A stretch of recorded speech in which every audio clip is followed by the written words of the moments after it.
సంవత్సరాల తరబడి ఎన్ని మందులు వాడినా మీ మోకాల నొప్పులు తగ్గట్లేదా? ప్రాణ పెయిన్ క్లినిక్ లో అత్యాధునిక చికిత్స.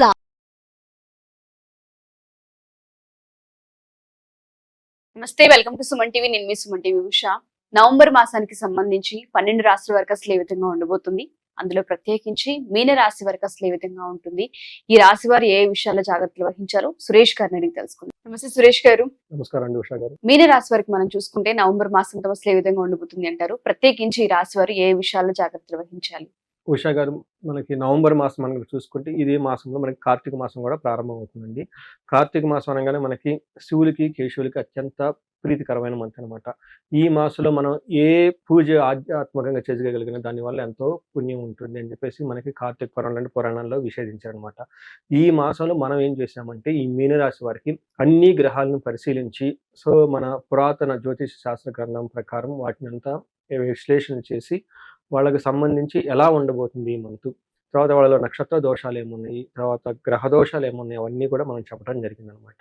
ఎందుకు అంటే ఈ టైంలో ఇవి తెలుసుకొని వాళ్ళు ఎక్కడైనా గనక దోషాలు ఉంటే వాటికి సంబంధించిన పరిహారాలు పూజలు కనుక చేసుకోగలిగితే మామూలుగా వచ్చేదానికంటే పుణ్యం కంటే కూడా కొన్ని లక్షల టైం వాళ్ళకి పుణ్యం వచ్చేస్తుంది. ఈ మంత్ బాగుంటుంది, వచ్చే సంవత్సరం అంతా వాళ్ళకి బాగుంటుందండి. అందుకని మీనరాశి వాళ్ళు కనుక మనం చూసుకుంటే నక్షత్రం ప్రకారం చూసుకుంటే వీళ్ళకి పూర్వభాద్ర 4వ పాదం, ఉత్తర 1, 2, 3, 4 పాదాలు, తర్వాత రేవతి 1, 2, 3, 4 పాదాలు అంతా మీనరాశి కింద వస్తారని మనం చెప్పుకోవాలన్నమాట. తర్వాత పేరు బలం కనుక ఎవరికి మనం చూసుకుంటే వీళ్ళకి ది, దు, షం, జు, దా, దే, దో, చా, చి ఈ అక్షరాలు ఉన్న వాళ్ళంతా కూడాను, లేదంటే మోరార్లెస్ ఈ సౌండ్కు దగ్గరగా ఉన్న వాళ్ళంతా కూడా మీనరాశి వస్తారని మనం చెప్పుకోవాలి. మనం గ్రహ సంచారం కనుక మనం చూసుకుంటే ఈ టైంలో ఎలా ఉందంటే సూర్యుడు వచ్చేటప్పుడు వృశ్చిక రాశిలోకి 16వ తారీఖున ఎంటర్ అవుతున్నా అండి. బుధుడు వచ్చేటప్పుడు 29వ తారీఖు, 2 రోజుల ముందు నుంచి వాళ్ళు వృశ్చిక రాశిలో ఉంటారు, మంత్ అంతా అక్కడే ఉంటారు. తర్వాత శుక్రుడు ధనుసు రాశిలో 7వ తారీఖు నుంచి ఎంటర్ అవుతారండి, మంత్ అంతా అక్కడే ఉంటారు.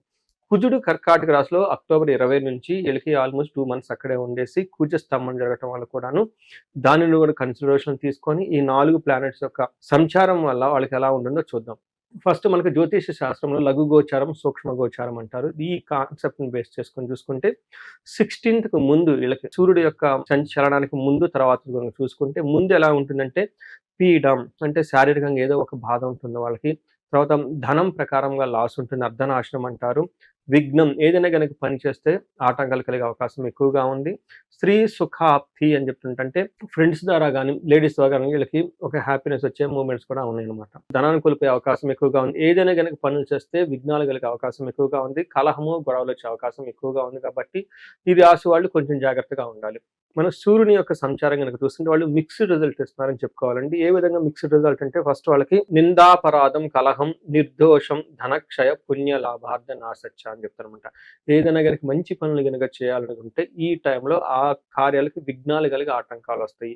అందుకని ఈ టైంలో కనుక వాళ్ళు పోస్ట్ పోన్ చేసుకుంటే మన అందులో పర్టికులర్గా 16th నుంచి 26 ఈ 10 days మధ్యలో ఇలాంటి పుణ్య కార్యాలు, ట్రావెల్స్ ఇవన్నీ కనుక పోస్ట్ పోన్ చేసుకుంటే చాలా మంచిది.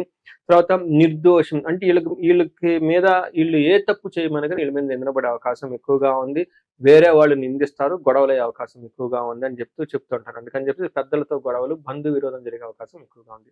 అయితే సూర్యుడు వీళ్ళకి చాలా మంచిని కూడా చేస్తున్నామంటే ఏ విషయంలో మంచి చేస్తారంటే ఆరోగ్యం, నిత్య సంతోషం, బంధుమిత్ర సమాగమ, అర్ధలాభం, పుత్ర సౌఖ్యం, ఇష్ట సిద్ధి కార్యం అని చెప్తారనమాట. అండి ఈ ప్రకారం చూసుకుంటే ఆరోగ్యం బాగుంటుంది, నిత్యం సంతోషంగా ఉంటారు, బంధు మిత్రులతో చక్కగా కలుస్తూ ఉంటారు, ఆర్థికంగా బాగుంటుంది, పుత్రులతో బాగుంటారు, ఇష్ట కార్యసిద్ధి. ఈ టైంలో వాళ్ళు గనక ఎప్పటి నుంచో పెండింగ్లో ఉన్న పనులు గనక మంచి ముహూర్తం కనుక స్టార్ట్ చేస్తే అందులో వాళ్ళకి కార్యసిద్ధి కలిగే అవకాశం ఎక్కువగా ఉంది. అంటే ఒక రకంగా సూర్యుడు వచ్చేటప్పటికి వాళ్ళు ఏదైనా పనులు కనుక చేయదలుచుకోండి అందులో చాలా బాగా సహకరిస్తున్నారు. కానీ బంధువులతో గొడవలు అవన్నీ కూడా తీసుకుని వచ్చారని చెప్పుకోవాలన్నమాట.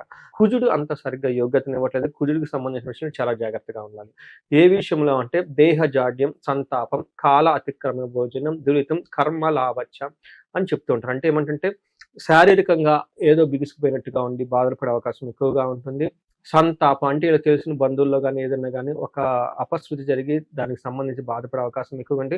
కాలాతిక్రమ భోజనం అంటే టయానికి భోజనం చేయకుండా ఎప్పుడు పడితే ఇప్పుడు భోజనం చేసే అవకాశం ఎక్కువగా ఉంది. దురిత కర్మ చెడ్డ పనులు చేసే అవకాశం వీళ్ళ మైండ్ అంతా దాని గురించి ఆలోచిస్తూ ఉంటుందని చెప్పాలన్నమాట.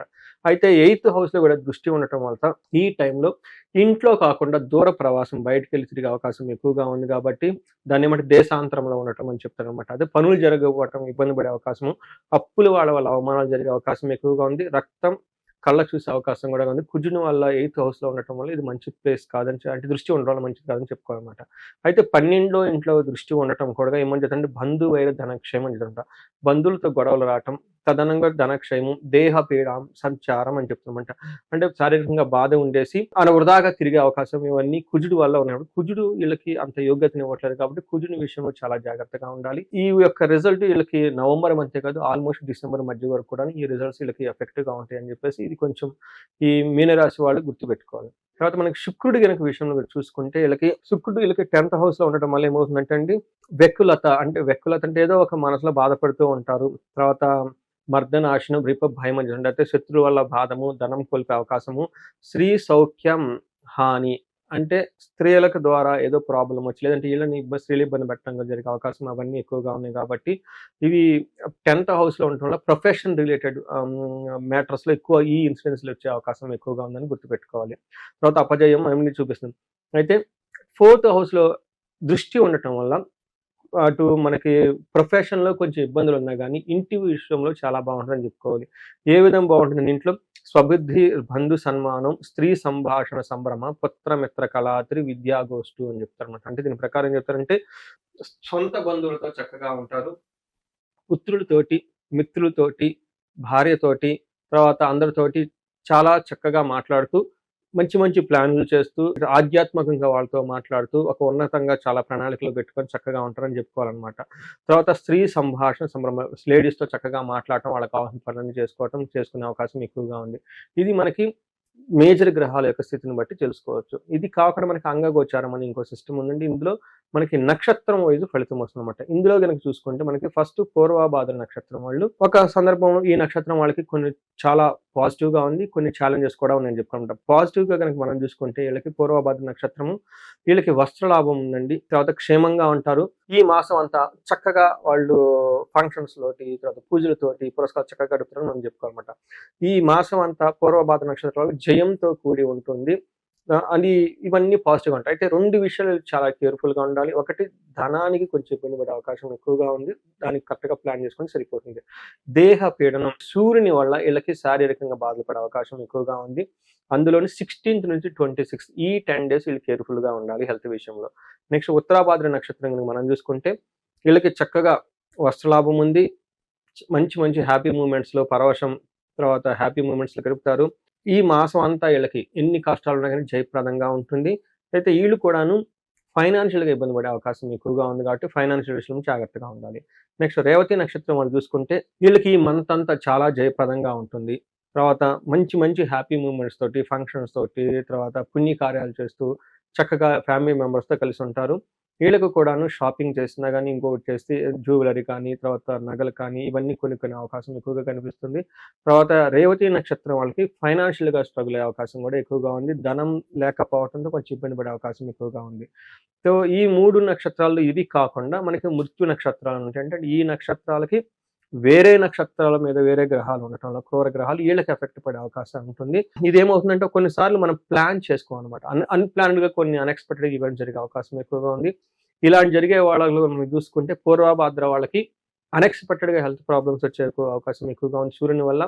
ఉత్తరాభాద్ర నక్షత్రం వాళ్ళకి కూడాను హెల్త్ కాంప్లికేషన్స్ అది కూడాను blood related bones related problem కళ్ళ చూసే అవకాశం ఎక్కువగా ఉంది ప్లాన్ చేసుకోవాలి. ఉత్తరాభాద్ర నక్షత్రం వాళ్ళు శరీరానికి గాయాలే అవకాశం ఎక్కువగా ఉంది. ఇది కూడాను నవంబర్ 1st వీక్ లో దాన్ని బట్టి గుర్తుపెట్టుకోండి. రేవతి నక్షత్రం వాళ్ళు కూడా గాయాలే ఒక అవకాశం ఎక్కువ ఉంది 6th to 19th.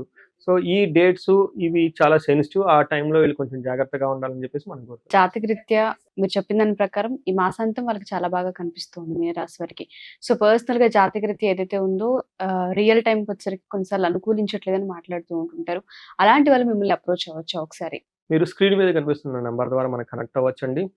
అందులోను ఉత్తరాభాద్ర నక్షత్రం వాళ్ళు పర్టికులర్ గా కుజునికి సంబంధించి లేదంటే సుబ్రహ్మణ్య సంబంధించిన ధ్యానం చేయటం కానీ లేదంటే మనకి మానసాద్వయం స్తోత్రం చదివినా కానీ చాలా బాగుంటుందని చెప్పుకోవాలి. అలానే రేవతి నక్షత్రం వాళ్ళకి గాయాలే అవకాశం ఎక్కువగా ఉంది కాబట్టి వీళ్ళకి మహాన్యాసపూర్వక ఏకాదశి రుద్రాభిషేకం చేర్చుకొని చాలా బాగుంటుంది.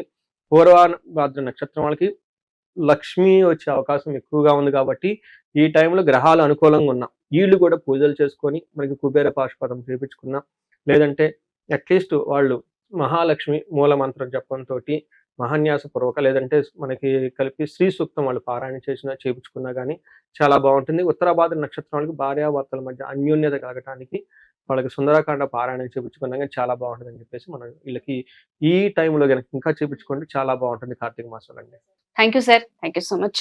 ఎవరైతే మా ఈ వీడియో చూస్తూ ఉంటుంటారో మీరు కనుక జాతకరీత్యా ఒకసారి సురేష్ గారిని కలవాలి అనుకున్నా, లేదా సురేష్ గారు చెప్పిన విధంగా ఈ రాశి వారు హోమాన్ని చేయించుకోవాలి అనుకున్నా, కింద స్క్రోల్ అవుతున్న కాంటాక్ట్ నెంబర్ని కాంటాక్ట్ చేస్తే సురేష్ గారికి మీకు పూర్తి డీటెయిల్స్ ఇచ్చే అవకాశం ఉంటుంది. Thank you.